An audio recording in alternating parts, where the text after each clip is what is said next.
Success classes के online platform पर आपका स्वागत है। कल हम पढ़ रहे थे 1857 की क्रांति और 1857 की क्रांति के दौरान लास्ट क्लास में हमने बात करी थी किस तरह से भारत में 1857 की क्रांति के लिए योजना बनाई गई थी, किस तरह से 1857 की क्रांति के लिए प्रतीक चिन्ह निर्धारित किए गए थे और किस तिथि को जो है यहाँ पर क्रांति होनी थी ये निर्धारित की गई थी। लेकिन भारत में क्रांति जो है समय से पहले 10 मई 1857 को मेरठ छावनी से प्रारंभ हो चुकी थी। यहाँ तक की चर्चा हम कर चुके थे, उसके आगे आज हम देखेंगे। आज हम बात करेंगे राजस्थान में 1857 की क्रांति की। अब यहाँ पर राजस्थान में क्या होगा, 1832 के वर्ष में 1832 के वर्ष में अंग्रेजों के द्वारा अजमेर में राजपूताना रेजिडेंसी का गठन किया गया था।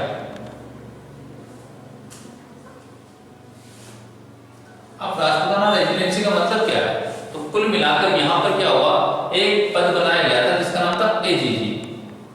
एजीजी का पद सृजित किया गया था और एजीजी का मतलब होता है agent to the governor general.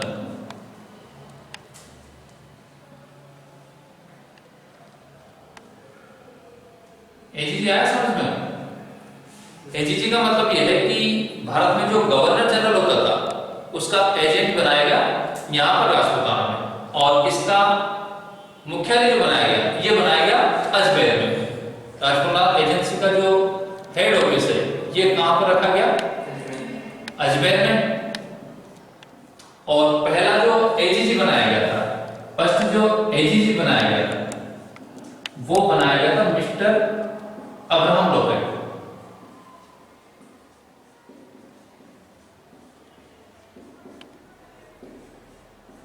हो क्या रहा था कि 1818 के वर्ष में अधिकांश रियासतों ने संधियां कर ली। अब उसके बाद राजपूताना पर नियंत्रण रखने के लिए, कंट्रोल करने के लिए एक हेड ऑफिस चाहिए। हेड ऑफिस होना चाहिए ना।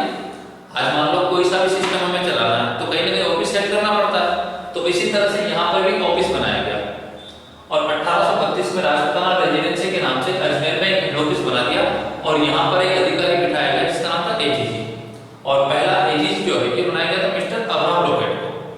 अब यहाँ पर इसके बाद हम देखते हैं कि 1857 की क्रांति के दौरान, हम बात कभी कर रहे हैं 1857 की क्रांति के दौरान हमारे जो एजीजी थे वो कौन थे, तो 1857 की क्रांति के दौरान एजीजी कौन था, George Patrick Lawrence. George Patrick Lawrence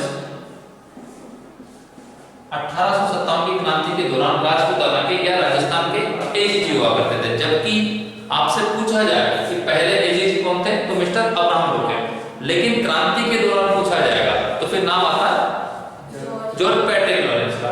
अब यहाँ पर 1857 की क्रांति के दौरान 6 रियासतें ऐसा हुआ करती थी जिनमें पॉलिटिकल एजेंट नियुक्त थे। अब आप पॉलिटिकल एजेंट समझते हो,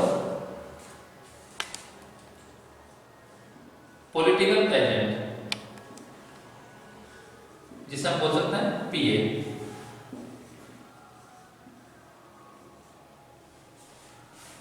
आई बात समझ में?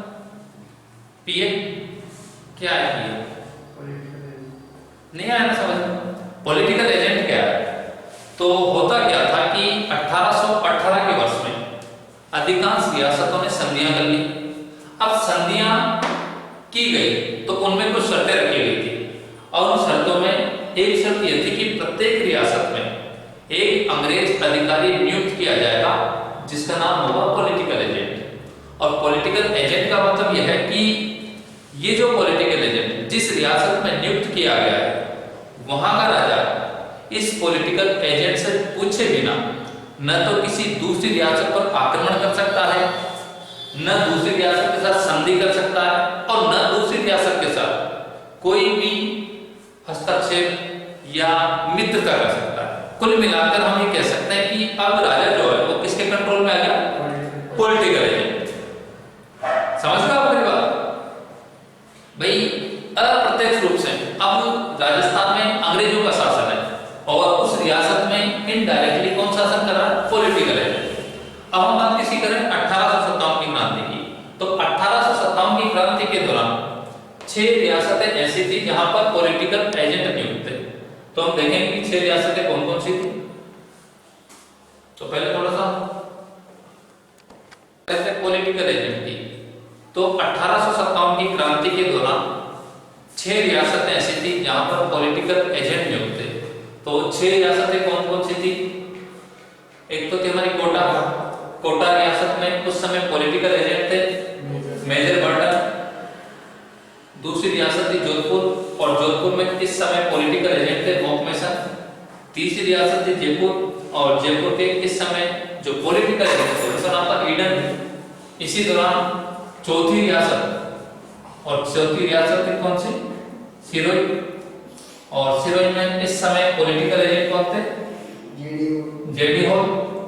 उदयपुर, उदयपुर में इस समय पॉलिटिकल एजेंट शावर्स, और भरतपुर में मॉरिस। अब इनको याद कैसे करना है? तो ऊपर के जो दोनों हैं कोटा और जोधपुर, इन दोनों को आप याद रख लेना कि इन दोनों की 1857 की क्रांति के दौरान, क्रांतिकारियों के द्वारा हत्या कर दी गई थी। कुल मिलाकर हम ये कह सकते हैं कि 1857 की क्रांति के दौरान 2 पॉलिटिकल एजेंट ऐसे थे जिनकी मृत्यु हो गई थी, जिनकी हत्या कर दी गई थी। वो थे बर्टन और मॉकमेसन। अब जयपुर, और जयपुर में इस समय कौन है? ईडन। अब आपको पता है राजस्थान में केवल एकमात्र अंतरराष्ट्रीय स्टेडियम है जयपुर में, सवाई मानसिंह। अब एक समय ऐसा था कि भारत में सबसे बड़ा स्टेडियम हुआ करता था ईडन गार्डन, कोलकाता में। होता था नहीं होता था? तो हमारे लिए तो हमारा जयपुर का ही जो स्टेडियम है ईडन गार्डन है। तो जयपुर में क्या है? हमारा ईडन गार्डन। सिरोही, सिरोही में जेडी हॉल। अब आपको पता है सिरोही मतलब गुरु शिखर, माउंट आबू, सबसे ऊपर हमारा हॉल। उदयपुर, उदयपुर में कौन? शावर्स। अब आप जानते हो शावर किसको बोलते हैं? फवारा। अरे कहते हैं शावर्स ले लो, शावर्स में नहा लो। और उदयपुर को किस नाम से जाना जाता है? सिटी ऑफ शावर्स, झीलों की नगरी, फवारों की नगरी। तो शावर्स है उदयपुर, और भरतपुर मॉरिसन। भरतपुर कैसी भाषा बोली जाती है? मोरामोरी बोलते हैं वहां के भरतपुर में, इसी तरह से बोलते हैं मोरामोरी। तो कुल मिलाकर इस तरह से हमें जो है पॉलिटिकल एजेंट याद रखना है। और ये भी याद रखना है कि क्रांति के दौरान 2 ऐसे पॉलिटिकल एजेंट हैं जिनकी हत्या कर दी गई थी। तो आप याद रख लोगे? ठीक है।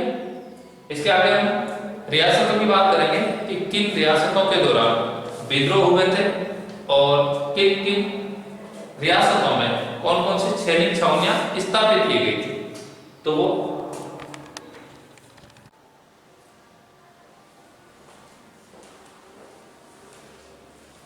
तो इससे पहले हम देख रहे थे कि राजस्थान में 6 रियासतें ऐसी थी जहां पर पॉलिटिकल एजेंट नियुक्त थे। और उसके बाद हम ये बात करेंगे कि 1857 की क्रांति के दौरान 6 सैनिक छावनियां हुआ करती थी, जिनमें से ब्यावर वर्तमान में खुद एक जिला हो गया, लेकिन इस समय ब्यावर जो है ये अजमेर में आया करता था और यहाँ पर भी एक सैनिक छावनी हुआ करती थी। इसके अलावा एक सैनिक छावनी थी एरिनपुरा। एरिनपुरा जो पाली जिले में था, तो एरिनपुरा में भी एक सैनिक छावनी थी। और इसके बाद एक सैनिक छावनी थी नसीराबाद जो कि अजमेर में पड़ता था। अब अजमेर क्या है? उस समय केंद्र शासित प्रदेश हुआ करता था। केंद्र शासित प्रदेश का मतलब यह है कि ऐसा प्रदेश जो सीधे केंद्र के अधीन आया करता हो। अब उस समय केंद्र का मतलब है अंग्रेज। तो कुल मिलाकर हम ये कह सकते हैं कि अजमेर में जो है अंग्रेजों का शासन हुआ करता था और दोनों सैनिक छावनी ये केंद्र शासित प्रदेश में स्थापित की गई थी। इसके अलावा हम बात करें खेरवाड़ा, ये चौथी सैनिक छावनी है और खेरवाड़ा जो है ये हुआ करती थी उदयपुर में।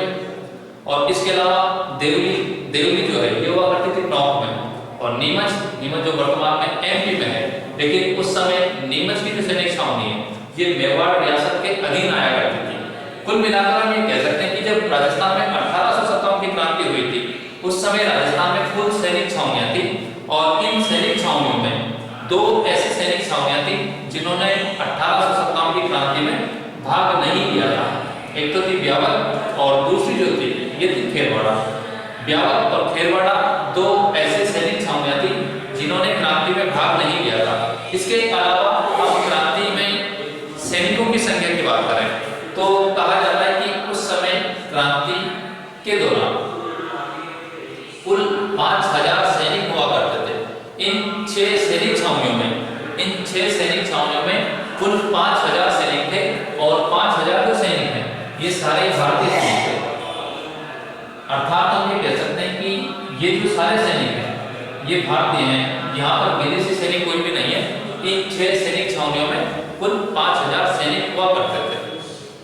तो इस दौरान हमने राजस्थान में क्रांति के दौरान कौन कौन सी सैनिक छावनियां थी और किन किन सैनिक छावनियों ने क्रांति में भाग नहीं लिया था, और उस दौरान क्रांति के दौरान पूरी सैनिक छावनियों में कुल कितने सैनिक हुआ करते थे। ठीक है, आज के लिए इतना ही काफी है। इसके आगे कल बात करेंगे। धन्यवाद।